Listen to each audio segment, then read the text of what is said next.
werk as jou getuienis. 1 Timoteus 5 vers 8 sê, maar as iemand nie na sy eie mense omsien nie, en veral nie na sy huisgenote nie, het hy die geloof verloon en is hy slegter as 'n ongelowige.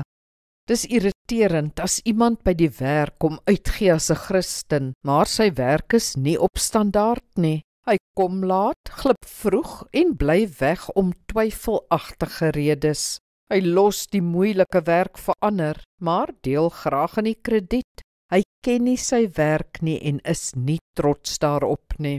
Nee, so een moenie baie oor sy Christenskap praat nie. Wees verseker, as ons dade en woorde nie ooreenkom nie, sal die mense ons dade glo, nie ons woorde nie.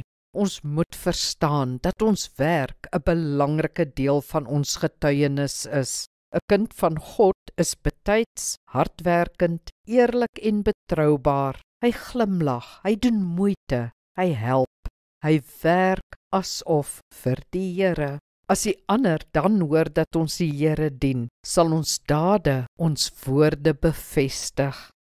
Kom ons bid saam. Hemelse Vader, dis moeilik om by die werk altyd 'n getuie vir U te wees, want die werk en sy mense hou baie uitdagings in. Help my om my werksomgewing en kollegas tot U eer te hanteer. Laat ek ten minste tot U eer my werk goed doen. Amen. Die Here seën jou.